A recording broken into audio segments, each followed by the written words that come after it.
मित्रों नमस्कार। पावन ज्योतिष प्रभात यूट्यूब चैनल पर आप सबका स्वागत है। आज का टॉपिक बहुत ही अनुकूल है, बहुत ही उपयोगी है मित्रों, बहुत ही सारगर्भित है और परमावश्यक है। जी हाँ मित्रों, आगे बढ़ने से पहले आपसे आग्रह है कि अगर मेरे चैनल को अब तक सब्सक्राइब नहीं किए हैं तो नीचे का लाल बटन दबाकर सब्सक्राइब करें। बगल में जो बेल आइकन आती है उसे जरूर पुश कर दें ताकि प्रत्येक वीडियो का नोटिफिकेशन तत्काल आप तक पहुंच जाए। और मित्रों को शेयर जरूर करें, वीडियो को लाइक जरूर करें और सभी दर्शक मित्रों को मेरा बहुत बहुत धन्यवाद, हार्दिक शुभकामनाएं। मित्रों आज का टॉपिक है सही एवं सटीक फलादेश के लिए राशियों का अध्ययन भी जरूरी। सही एवं सटीक फलादेश के, जी हाँ, the study of zodiac science for accurate and precise फलादेश इज आल्सो नेसेसरी। जी हाँ मित्रों, सही और सटीक फलादेश के लिए राशियों का अध्ययन भी जरूरी। मित्रों आप सभी जानते हो कि इस प्रकृति में कोई चीज निरर्थक नहीं। जो भी ईश्वर ने प्रकृति ने बनाया है सब सार्थक है, पॉजिटिव है। उसी तरह से ज्योतिष शास्त्र में भी अनायास कोई चीज नहीं है। जो भी चीजें इसमें हैं अंग प्रत्यंग के रूप में सब आवश्यक हैं और फलादेश करने के लिए सबका समन्वित अध्ययन, सबका सर्वांग अध्ययन जरूरी होता है। अब तक हमने विस्तार से कई वीडियो में ग्रह पर, नक्षत्र पर विस्तार से चर्चा किया है। राशियों की भी यदा कदा चर्चा आई है और हमने बार बार कहा है कि कस्पल को देखिए, क्योंकि कस्प कुंडली महत्वपूर्ण होती है, लग्न कुंडली, राशि कुंडली उतनी। लेकिन मित्रों धीरे धीरे हम स्टेप वाइज सबके महत्व को बता रहे हैं और सबको जान करके सबका सर्वांग अध्ययन करके जब आप फलादेश करोगे तो वही सूक्ष्म होगा और वही सही होगा, सटीक होगा। तो आज हम अब एक वीडियो मैंने दिया था राशियों के गुण स्वभाव तत्व पर, लेकिन फलादेश से संबंधित हमने बताया था। आज हम विस्तार से उसी बिंदु पर चर्चा करेंगे। मित्रों आप सबको अवगत होना चाहिए कि ये 10-5 मिनट के वीडियो से इतना गंभीर विषय, दुरूह विषय अध्ययन, इसका अभ्यास और प्रयोग संभव नहीं होता। बहुत से मित्रों को जल्दी होती है कि 1-2 मिनट 5 मिनट में निपटाइए। हम कितना भी जल्दबाजी करते हैं 20 मिनट 15 मिनट 30-25 मिनट लग ही जाता है। तो यह ऐसा प्रकरण है कि राशियों का अध्ययन भी जरूरी, और राशियों का अध्ययन आप करने लगेंगे तो बहुत दिन लग जाएगा। हम बताने लगेंगे तो एक दिन में वीडियो तैयार नहीं। ये नाते सारांशतः संक्षेप में हम जो बता रहे हैं इसको आप गंभीरता से लीजिए और ज्योतिष के मानक ग्रंथों में राशियों के तत्व को, गुण को, स्वभाव को आप अध्ययन कर लीजिए। निश्चित रूप से आप पारंगत हो जाओगे ज्योतिष के फलादेश में। तो मित्रों आते हैं राशियों के गुण, तत्व और स्वभाव के अनुसार निम्नांकित गुट बनाए गए हैं। आप सभी जानते हो कि हमने यहां हमेशा एक लग्न आब्लिक कस्प चार्ट दिया है, हमेशा देते हैं। और इसमें हम केवल कुदरती कुंडली देते हैं, मेष से लेकर के मीन तक राशियां भरते हैं। ये कुदरती कुंडली है, ये काल पुरुष के अंग प्रत्यंग की कुंडली है।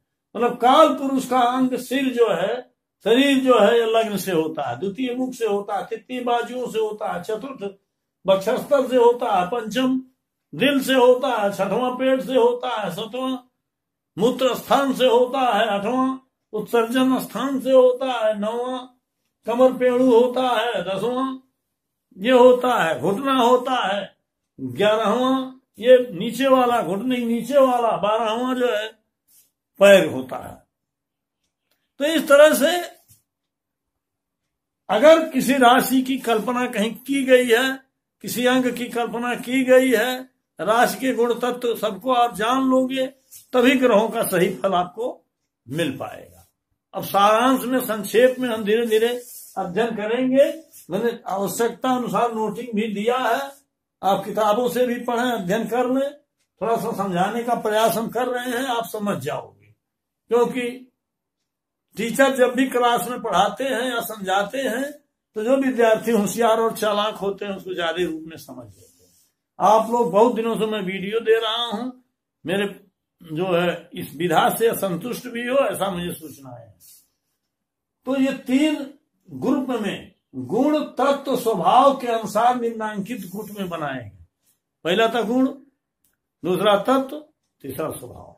ये राशि जो 12 राशियां हैं मेष से लेकर के मीन तक। अब आप पहला गुट है कि पुल्लिंग अथवा सबल अर्थात धन राशि।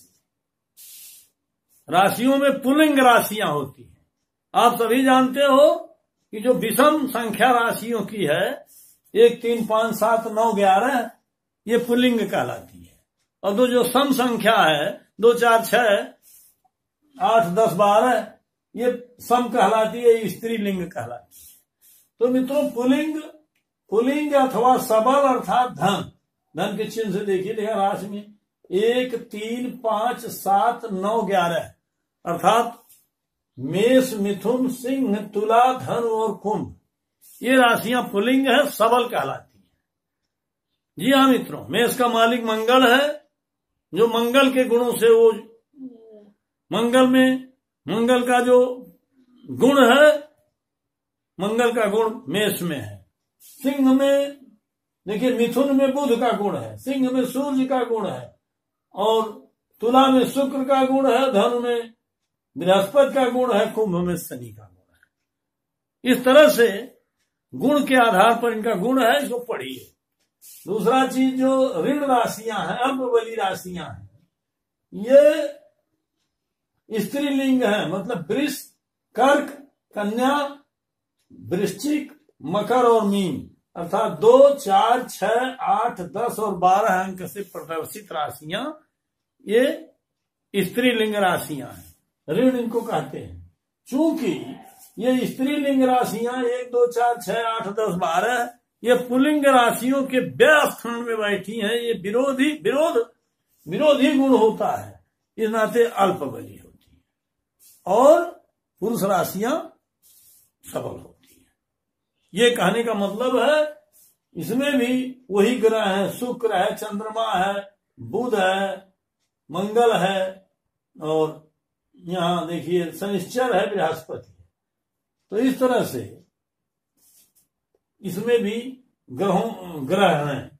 इसमें उसमें चंद्रमा नहीं है, इसमें चंद्रमा है, उसमें सूर्य है, इसमें सूर्य नहीं है, क्योंकि सूर्य और चंद्रमा की एक एक राशि है। अब पुल्लिंग अथवा सबल राशियां फलादेश में इसका बहुत महत्व होता है मित्रों।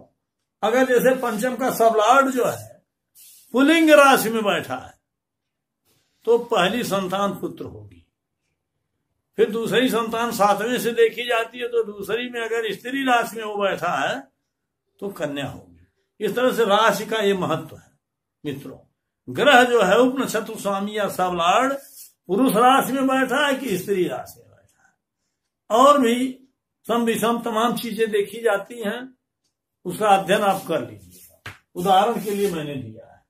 दूसरा होता है मित्रों अग्नि, पृथ्वी, वायु, जल, ये तत्व होता है।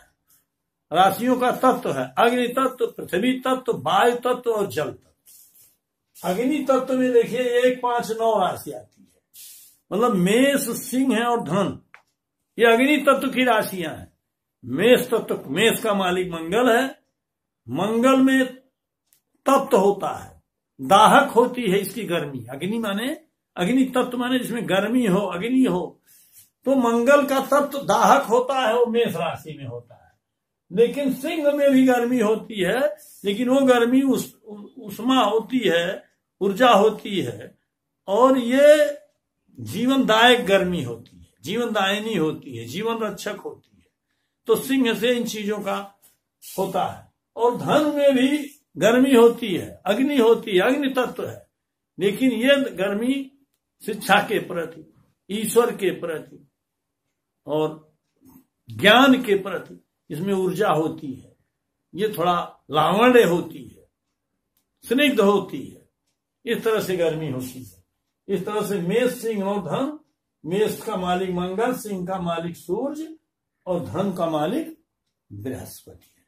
मेष का मतलब सिर, सिंह का मतलब ये दिल, मस्तिष्क, दिल, और ये धर्म स्थान, धर्म का ऊंचा स्थान। इस तरह से इसकी ऊर्जा होती है, उष्मा होती है, लेकिन ये ग्रहों के गुण के अनुसार। पृथ्वी तत्व राशि है 2, 6, 10, अर्थात वृष, कन्या और मकर। अब देखिए वृष, कन्या और मकर पृथ्वी तत्व राशि है, लेकिन पृथ्वी का गुण है इसमें, लेकिन वृष राशि का मालिक चूंकि शुक्र है, ये नाते शुक्र का गुण आप जानते हो, सुगंधित चीजें पैदा करने वाले, फल फूल का बगीचा वगैरह, सुंदर आंखों को स्निग्ध स्नेह लगने वाली ये फल फूल का बागीचा वाली जमीन जो होती है सुगंधित, जहां से फल पुष्प पैदा होते हैं, वो वृष राशि उसका मालिक है। और इसी तरह से आप कहीं भी इसको लगा सकते हो कि खेती बाड़ी किसी काम में, कि अगर उस स्थान से संबंधित भाव का सर्वलार्ड शुक्र है, तो आप सीधे कह सकते हो कि फल फूल बगीचा, फल फूल वाले बागीचे में ही इसको लाभ होगा। और कन्या राशि, कन्या का स्थान छठवां होता है, पेट का स्थान, अर्थात पेट भरने वाली, भूख मिटाने वाली फसलें जो होती हैं, दलहन हुआ, अनाज हुआ, ये सब चीजें कन्या से देखी जाती है, ऐसे जमीन से देखी जाती। इस तरह का कहीं विच्छेदन करना हो कि किस जमीन में कोई चीज मिलेगी या किस जमीन से संबंधित फला प्रश्न हमारा कह रहा है, तो आप वृष, कन्या, मकर से आप देख लग सकते हो, अगर ग्रह जो है पृथ्वी तत्व की राशि में है। अब मकर राशि मित्रों शनिश्चर की है, ये शुष्क राशि है। शनिश्चर आप जानते हो शुष्क होता है, उसमें दुबला पतला होता है, जल की थोड़ा कमी होती है, तो मकर में जल तत्व की कमी है, इस नाते झाड़ झंखाड़ वाली रेतीली जमीन, इसमें पथरीली जमीन आती है। तो ये पृथ्वी तत्व राशि हो गई। और वायु तत्व की राशि मित्रों मिथुन, तुला और कुंभ होती है, 3, 7 और 11। जी हाँ, मिथुन का मालिक बुध है, बुध बुद्धि का कारक ग्रह है, इससे बुद्धि हर शास्त्र में प्रवीण, हर भाषा में प्रवीण होता है, विशेषकर आर्ट साइज इसमें आती है। और तुला राशि का मालिक शुक्र है, तुला का मतलब स्नेह, लावण्य, कला संबंधी जो विषय हैं, फिल्म, एक्टिंग, गेम, सुगंधित चीजें, ये चीजें, ऑटोमोबाइल संबंधी ये सब सारी शिक्षा या बुद्धि ये शुक्र में आती है। यह तुला राशि का मालिक ही तराजू है, तुला का चिन्ह ही तराजू है, मतलब व्यापारिक शिक्षा भी इसमें आती है। कुंभ राशि मित्रों शनिश्चर की है, लेकिन एक नैसर्गिक कुंडली में देखिए एकादश स्थान में आती है, अर्थात लाभ स्थान में आती है। इसमें विशेष किस्म का विज्ञान आता है, शोध आता है, विज्ञान आता है। यद्यपि शनि धीमी गति में होता है, विज्ञान में भी धीरे धीरे कोई चीज शोध और आविष्कार होता है।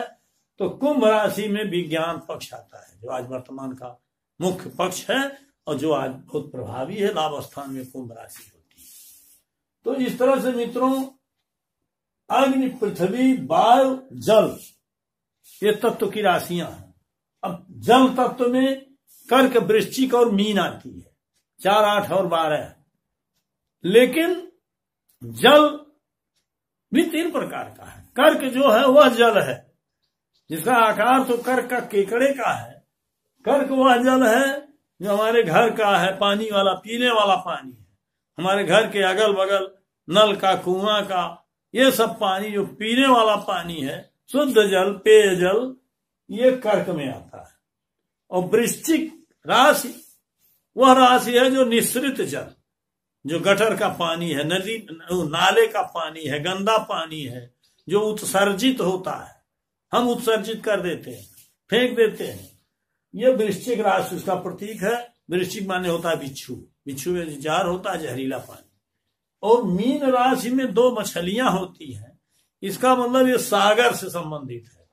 सागर, सिंध महासागर, बड़ा तालाब, इससे संबंधित जल होता है। तो आप समझ गए, जल में भी 3 प्रकार होता है। तो इस तरह से हमने अग्नि, पृथ्वी, वायु और जल, चारों तत्व से संबंधित राशियों का एक संक्षेप में विवरण दिया है। और उसके बाद मित्रों स्वभाव होता है, राशियों का स्वभाव। अभी तक तो पहले में हमने सबल और अल्प बली राशि ये गुण में हमने दिया है। उसके बाद तत्व में दिया है अग्नि तत्व, वायु तत्व, जल तत्व, पृथ्वी तत्व। अब स्वभाव में आ रहे हैं। स्वभाव 3 प्रकार का होता है, चर, स्थिर, द्वि स्वभाव। चर का मतलब होता है चंचल, शीघ्र चलने वाला, गतिमान। और स्थिर का मतलब एक जगह स्थिर। और द्वि स्वभाव का मतलब न आगे न पीछे, मतलब थोड़ा स्थिति संदिग्ध रहती है, बहुत अच्छा फल नहीं देता। जिस तरह की राशियां हैं, चर राशि में 1, 4, 7, 10 आती है, अर्थात मेष, कर्क, तुला और मकर। स्थिर राशि में 2, 5, 8, 11 आती है, अर्थात वृष, सिंह, वृश्चिक और कुंभ। और द्वि स्वभाव राशि में आती है मिथुन, कन्या, धनु और मीन। अब हम थोड़ा थोड़ा प्रकाश डालेंगे। चर राशि, जैसे मंगल की ये चर राशि है, मेष राशि चर में आती है।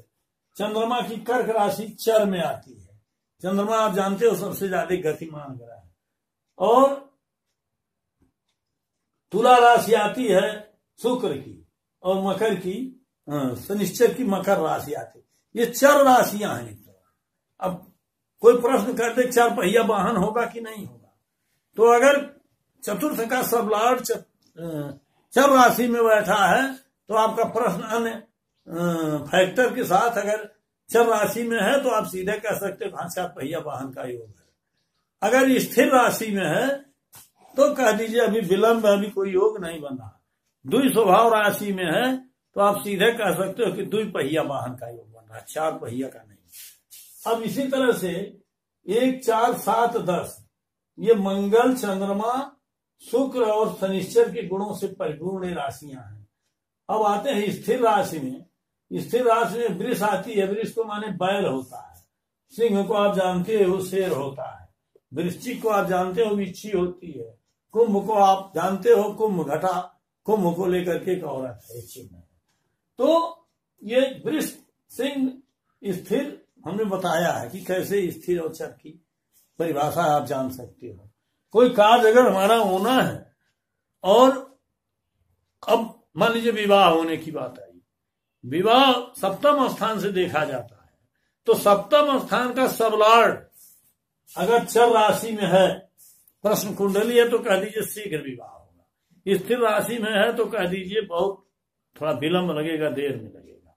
द्वि स्वभाव राशि में है तो कह दीजिए अनिश्चित स्थिति है।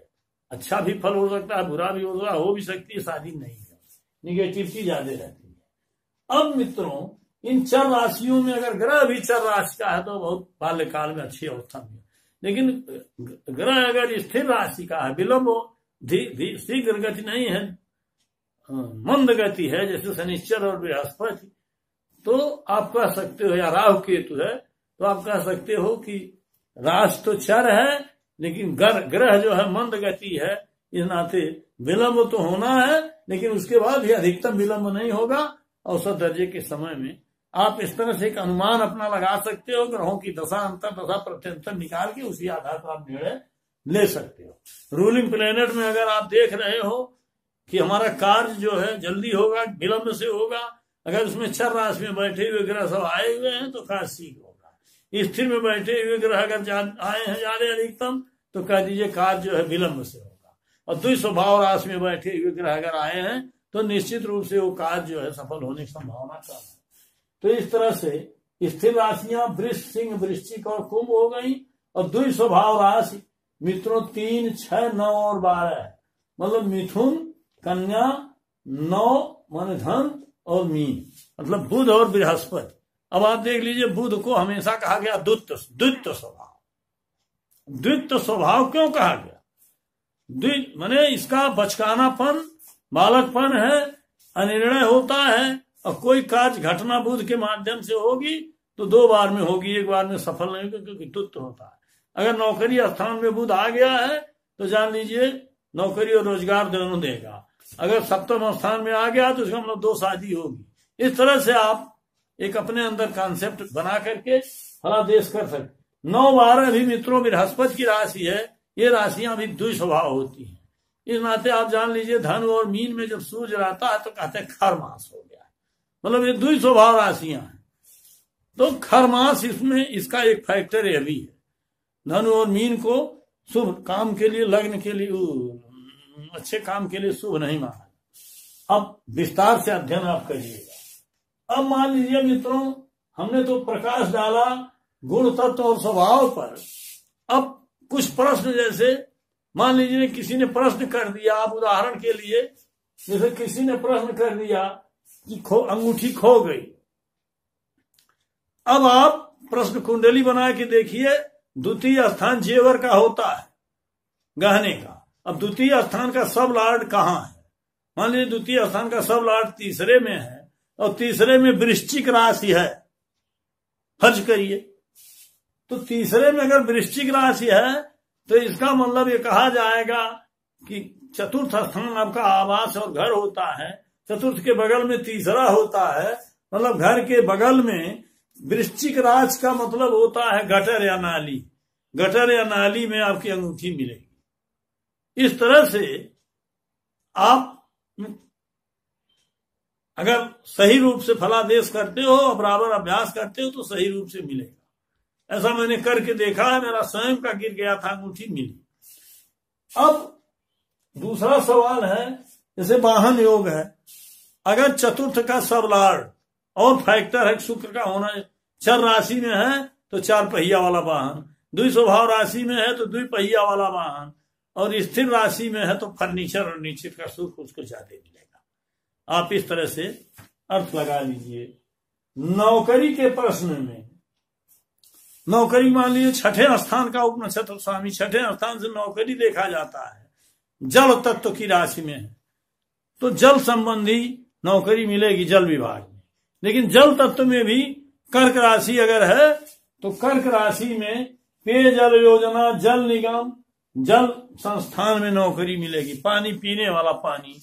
और जैसे बिसलेरी वगैरह जो बनती है ये भी पीने वाला पानी है। जल संस्थान जो है पेय पानी है, जो नल वल गाड़ते हैं, इसमें निगम वाला, इसमें नौकरी मिलेगी। लेकिन अगर वही वृश्चिक राशि में है तो वृश्चिक आप जान लीजिए ये पानी उत्सर्जित पानी है गटर का, नाली का, तो आप बता दीजिए नाली, नाला, गटर, इसकी सफाई करने वाले नौकरी मिलेगी निम्न स्तर की। और अगर वो मीन राशि में है तो सागर में और महासागर में, बड़े तालाबों में नौकरी मिलेगी। है आप एक इस तरह से संभावना कर सकते हो और ये फैक्टर सही होता है मित्रों। आप गूढ़तम और सूक्ष्म फलादेश राशियों के माध्यम से कर सकते हो। और जब तक ग्रह, राशि, नक्षत्र और नक्षत्रों का उप नक्षत्र, उप नक्षत्र और डिग्री स्पष्ट, कस्प कुंडली, लग्न कुंडली, कस्पल सिग्निफिकेटर, प्लेनेटरी सिग्निफिकेटर, सबका सर्वांग अध्ययन, और जो भी वीडियो मैंने आज तक दिया है सबको आप गौर से देखिए, बारीकी से। तो निश्चित रूप से हर वीडियो में आपको तथ्य और महत्व मिलेगा। वीडियो लंबा हो रहा है मित्रों, क्या करूं, मेरी व्यवस्था है और मजबूरन जो है वीडियो लंबा हो जाता है।